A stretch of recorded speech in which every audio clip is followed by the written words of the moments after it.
नकारात्मक लोकांपासून स्वतःचे संरक्षण. स्वामी म्हणतायत, आज जेव्हा तू घराबाहेर पडशील, समाजात वावरशील, कामाच्या ठिकाणी जाशील किंवा नात्यांमध्ये वावरशील, तेव्हा तुला वेगवेगळ्या प्रवृत्तीची, वेगवेगळ्या मानसिकतेची, क्रूर आणि स्वार्थी स्वभावाची माणसे भेटतील. हे जग कलियुग आहे रे. इथे प्रत्येक माणूस सज्जन असेलच असे नाही. काही लोक तुला सतत खचवण्याचा प्रयत्न करतील, काही तुझ्या चांगल्या कामात विनाकारण अडथळे आणतील, तर काही लोक नकारात्मक आणि टोमणेबाजी करून तुझा उत्साह, तुझी जिद्द आणि तुझा स्वतःवरचा आत्मविश्वास कमी करण्याचा प्रयत्न करतील. त्यांना तुझी प्रगती सहन होत नाही, तुझा आनंद बघवत नाही, म्हणूनच ते असे करतात. अशा वेळी मनात राग आणू नकोस, चिडू नकोस, स्वतःचा संयम गमावू नकोस. त्यांच्या वाईट बोलण्याने किंवा त्यांच्या क्षुल्लक वागण्याने तुझा आजचा हा सुंदर दिवस खराब करण्याची मोठी चूक तू मुळीच करू नकोस. लोकांचे काम फक्त बोलणे, निंदा करणे आणि पाय खेचणे हेच असते. कारण त्यांची प्रवृत्ती तशी आहे, त्यांची बुद्धी तेवढीच आहे.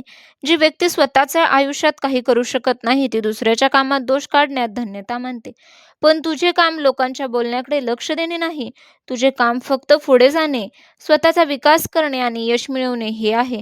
आज कोणाच्याही फालतू वादात, राजकारणात पडू नकोस. स्वतःभोवती माझ्या नामस्मरणाचे आणि सकारात्मक विचारांचे भक्कम, अभेद्य वलय निर्माण कर. तुझा संयम, तुझी शांतता, तुझे मौन हीच तुझ्या आजची सर्वात मोठी ताकद आहे.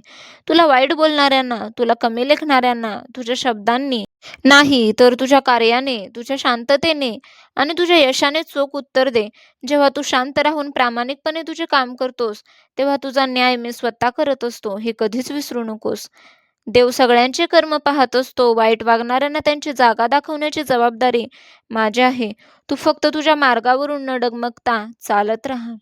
असेही लोक भेटतील जे तोंडावर कौतुक करतील आणि पाठीमागे खड्डा खणतील. अशा कपटी लोकांपासून सावध राहा, पण त्यांचा द्वेष करू नकोस. द्वेष केल्याने तुझी स्वतःची ऊर्जा नष्ट होते. जर कोणी तुझ्यावर चिखलफेक केली तर तू शांत राहा, कारण चिखल फेकणाऱ्याचे हात आधी घाण होतात, तुझे नाही. तुझा हा स्वामी तुझे ढाल बनून उभा आहे. लोकांचे शब्द हे बाणांसारखे असतात. जर तू ते मनाला लावून घेतले तर ते तुला जखमा करतील. जर तू त्यांच्याकडे दुर्लक्ष केलेस तर ते बाण जमिनीवर पडून मातीमोल होतील. आज दिवसभरात कोणी कितीही मोठा अपमान केला तरी ते हसून सोडून दे.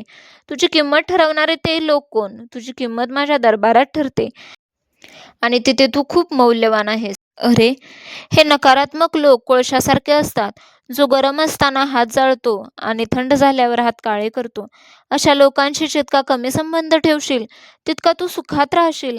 जे लोक तुला सतत भूतकाळाची आठवण करून देतात, तुझ्या जुन्या चुकांवरून तुला हिणवतात, ज्यांना तुझ्या आयुष्यातून हळूच वजा करून टाक. माणसांची मनधरणी करणे आता थांबव. जो तुझा आदर करत नाहीत, त्यांच्या दारात पुन्हा पुन्हा जाऊ नकोस. तुझा स्वाभिमान हाच तुझा सर्वात मोठा दागिना आहे. लोकांनी तुझ्यावर कितीही टीका केली तरी जोपर्यंत तुझा अंतरात्मा साफ आहे, तोपर्यंत तू कर्माच्या बाबतीत प्रामाणिक आहेस, तोपर्यंत तुला घाबरण्याचे काहीच कारण नाही. कित्येकदा तुला वाटेल की स्वामी, मी सहन तरी किती करू, अन्याय समोर दिसतोय, लोक नावं ठेवतात, मग मी शांत का राहू? तर ऐक, मी तुला लाचार व्हायला सांगत नाहीये, मी तुला तुझी ऊर्जा वाचवायला सांगतोय. जेव्हा तू मूर्ख लोकांशी वाद घालण्यात तुझा वेळ वाया घालवतोस, तेव्हा तू स्वतःची शक्ती कमी करत असतोस. तीच शक्ती, तोच वेळ स्वतःच्या प्रगतीसाठी वापर. जे लोक आज तुझी टिंगलटवाळी करत आहेत, तेच लोक उद्या तुला यशस्वी झाल्यावर तुझ्याशी ओळख सांगायला पुढे येतील. हा जगाचा नियम आहे. इथे उगवत्या सूर्याला नमस्कार केला जातो. ज्यामुळे लोकांचे स्वभाव बदलण्याचा प्रयत्न तू करू नकोस. स्वतःला इतके मोठे बनव की लोकांचे टोमणे आपोआप लहान वाटू लागतील. आज जेव्हा तू घराबाहेर पडशील, तेव्हा मनाशी एक घट्ट भिंत तयार कर. लोकांचे कोणतेही वाईट शब्द त्या भिंतीच्या आत येता कामा नयेत. मनात सतत श्री स्वामी समर्थ या नामाचा जप चालू ठेव. हे नाम म्हणजे नकारात्मकतेशी लढणारे एक अमोघ शस्त्र आहे. जो माझ्या नावाचे कवच पांघरून बाहेर पडतो, त्याचे रक्षण मी स्वतः करतो. जा, आता पूर्ण आत्मविश्वासाने पाऊल पुढे टाक. कोणी कितीही प्रयत्न केला तरी तुझा पराभव कोणीच करू शकत नाही, कारण तुझ्या पाठीशी तुझा हा स्वामी समर्थ उभा आहे. भिवू नकोस, मी तुझ्या पाठीशी आहे. श्री स्वामी समर्थ.